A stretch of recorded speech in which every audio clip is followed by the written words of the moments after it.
its continuing trade war with China, the US will be imposing fresh tariffs on Chinese goods. US President Donald Trump has announced a 10% tariff on the remaining $300 billion worth of Chinese imports. The tariffs will come into effect starting September 1st. Trump has been using tariffs as a tool to negotiate better terms for the United States, but the US and China have been engaged in a tit-for-tat tariff war with each other for quite some time now.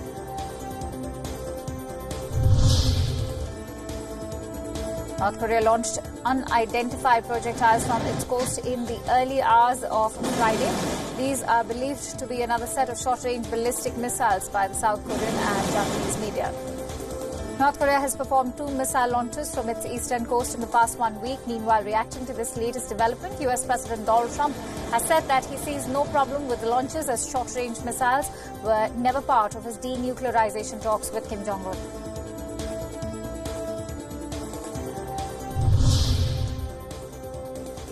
Bodies of 20 migrants washed ashore in the Libyan town of Homs on Thursday. This after their wooden boat had capsized last week, some 120 kilometers east of Tripoli. The total number of bodies recovered has now jumped up to 75, while the search is still on. The UN had described the accident as the year's worst Mediterranean tragedy. Hundreds have been migrating from Libya into the European nations since the Arab crisis.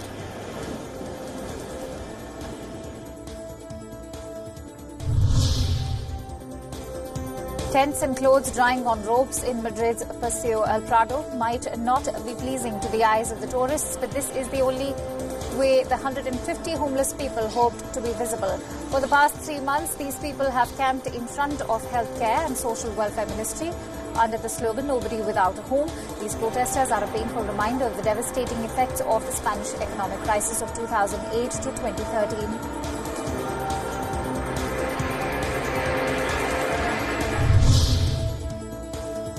Former National Security Agency contractor of the US, Edward Snowden, has written a memoir. The book would be coming out on September 17th, the American Constitution Day. Snowden had started a debate about the government surveillance by leaking classified documents of the US government. Notable revelations by Snowden included details on a massive program collecting metadata on millions of domestic phone calls. Snowden faces charges in the US which could land him in prison. He is currently living in exile in Moscow.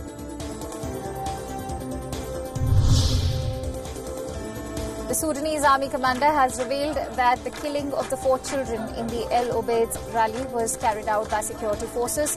The revelation comes after the African Union called for a nationwide protest following the 6 killings in the Central Province rally. The planned marches come amidst the finalizing of a power-sharing deal between the military council and the pro-democracy protesters.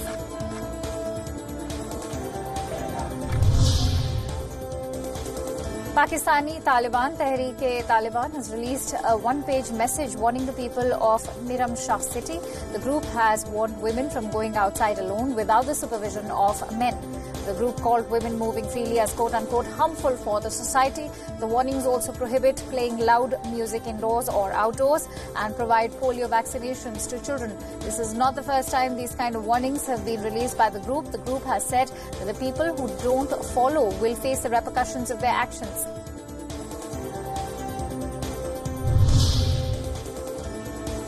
A new Dutch law took effect on Thursday, banning face-covering scarves, including the burqa and niqab worn by conservative Muslim women.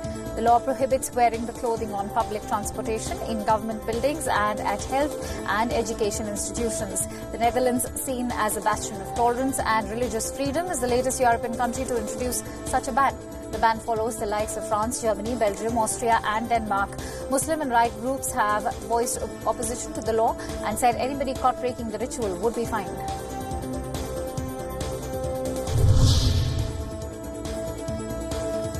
Relatives of a late American gangster John Dillinger claim that they have evidence that the body buried in an Indianapolis cemetery may not be his. In filed affidavits with the Department of Health, the relatives said that they are seeking to have Dillinger's body exhumed from the cemetery for a forensic analysis and DNA testing. Born in Indianapolis in 1903, Dillinger ran a gang that terrorized the Midwest from 1933 to 1934. They killed at least 10 people and staged violent robberies of banks and police arsenals and jailbreaks. The planned exhumation will be part of a documentary on Dillinger.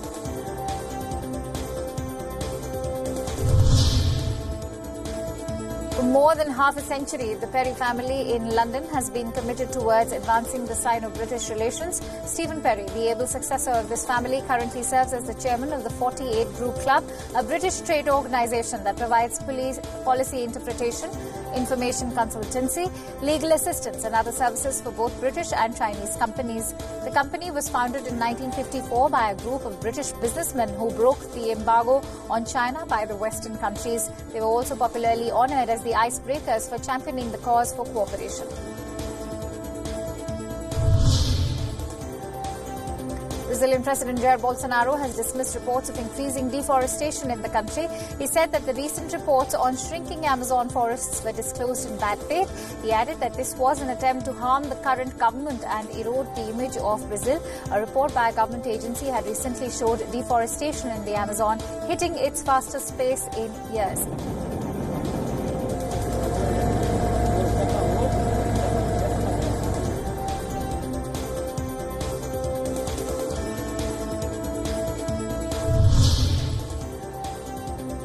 The dead zone at the Gulf of Mexico remains one of the largest such zones in the world. Scientists have said that even though its size was reduced due to Hurricane Barry, it is in the top 10 list. Dead zone is an area with little oxygen for the marine ecology to sustain underwater.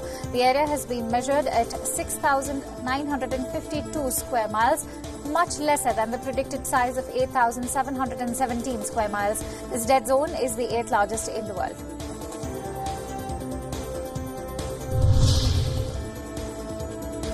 Commuters on a New York bus climbed on their seats after water flooded the bus floor.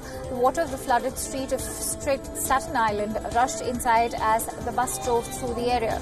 People on the bus stood on top of their seats to avoid getting wet. A flash flood warning had been issued for Staten Island last afternoon. As an aftermath of heavy storms that lashed the area, tens of thousands in New York faced blackouts after the thunder shower.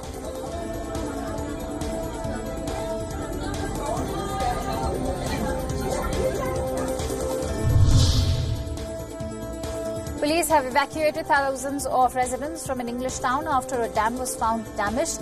Torrents of water cascaded into the town from the nearby reservoir after the damage to the dam. Officials have now warned that subsequent flooding would pose a risk to life. Aerial footage shows the damage to the wall of the Todbrook Reservoir in Derbyshire, central England. Britain's Environment Agency has also issued a severe flood warning for this area. The evacuation comes after heavy rain led to flash floods in areas across northern England in the last couple of days.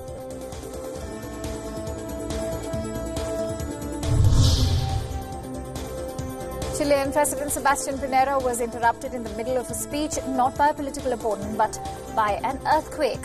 A 6.6 magnitude earthquake struck central Chile recently. It jolted the president and his audience at a factory in Teno, Higgins region, where he was delivering a speech. However, Pinera kept his cool, cracking a joke that the natural forces wanted to applaud his speech. No injuries, damage or disruptions to services have been reported so far. Oiga, cuando hablamos, igual como usted aplaude. The heat wave that smashed high temperature records in 5 European countries a week ago is now over Greenland. It is behind melting of island's ice sheet and causing massive ice loss in the Arctic. Greenland, the world's largest island, is a semi-autonomous Danish territory between the Atlantic and Arctic Oceans that has 82% of its surface covered in ice. The area of the Greenland ice sheet that is showing indications of melting has been growing daily and hit a record of 56.5% for this year recently.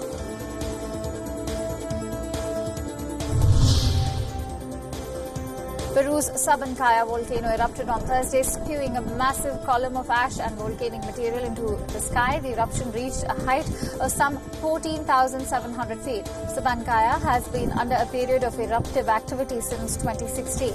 This was the largest eruption yet for the volcano in the time span. Sabancaya is Peru's one of the most active volcanoes.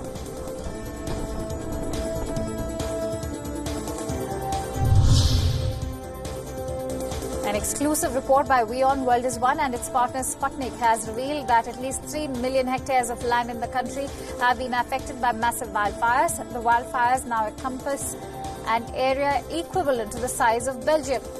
The figure is 12% more than in 2018. There are literally clouds of smoke across Siberia, and several regions have even declared a state of emergency.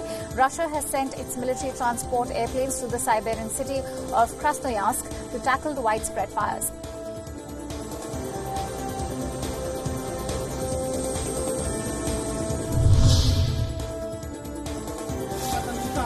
Thousands of military and police officials in Indonesia have been deployed to douse forest fires in 6 provinces of Sumatra Island and in Borneo.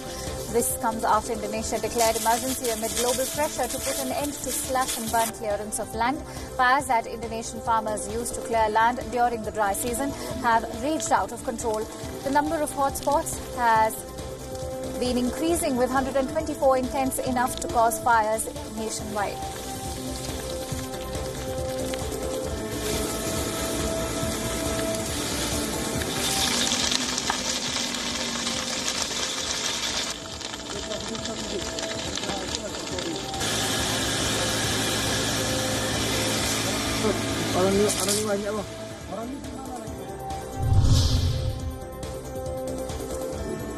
Just like colorful corals underwater, swayed a shiny new type of coral. Unfortunately, this was not nature's beauty, rather mankind's build-up of centuries of plastic bags. Dozens of kilograms of plastic bags were pulled off from the Sea of Greece's Andros Island. Divers also removed 300 kilograms of discarded fishing nets.